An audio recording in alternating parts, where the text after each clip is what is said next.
Hello everyone and welcome to the first lesson on how to get better in Ultimate Ninja Storm 4. This video will focus on how to manage your team switch in order to gain full control of your movement. The first trick we're going to look at is the jump shuriken switch, a neat little addition to the gameplay in Storm 4. By switching characters after you threw a shuriken in the air, you can keep the block stun on the opponent up and reposition yourself to gain the advantage.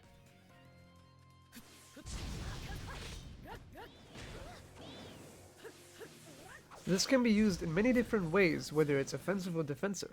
It also works well while the opponent is jumping, in order to make them fall to the ground and remove their ability to block, which allows you to combo them.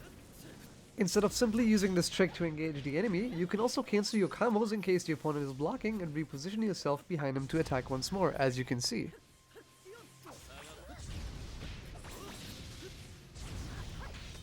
This example will show you some additional possibilities to use the jump shuriken switch for advanced movement.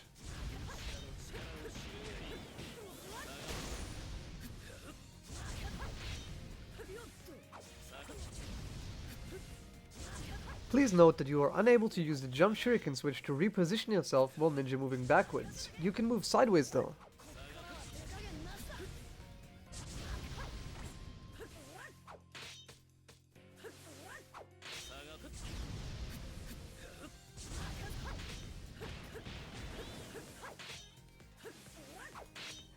There are two different ways to switch characters in this game. Let me clarify by giving both of them names. We will call the combo switch aggressive and the jump switch passive. The aggressive switch will only be used during combos, which enables your character to attack immediately after being tagged in. The passive switch can only be used while your character is airborne. This will allow the character you wish to switch in to jump into the action rather than dashing the opponent, thus allowing you to use many other moves to finish your combo. Here you can see the passive switch in use. Watch as Naruto jumps in, allowing you to tilt immediately. You can also use the exact same method to finish the combo with an ultimate jutsu. You might be wondering why Sasuke is continuing his attack after the character was switched out. In Storm 4, the character you switched out will continue to attack for roughly 1 or 2 attacks. This version of Sasuke is using an earthquake in his down combo that stuns the opponent for a long time. It allows me to switch and attack him in the meanwhile. An example would be Kilabu's spinning kick in the beginning of his combo. The second way to switch out your character is during a combo. The aggressive switch can be used at certain moments during your attack, in which you stagger your opponent to tag in the character of your choice by flicking the right analog stick in the direction of the character's portrait on the interface. The probably most important use for the aggressive switch is to catch your opponent after he used a substitution. If you flick right after he subs, your team will instead try to continue the combo on him, almost like the chakra dash. This is a very important mechanic to learn. In this example, you can see a bunch of attempts at the aggressive switch.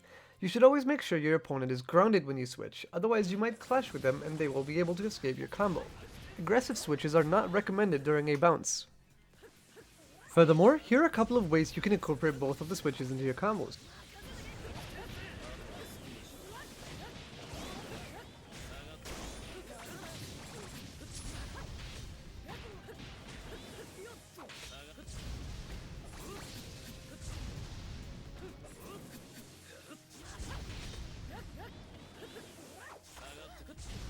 There are even more ways to incorporate the switch into your gameplay.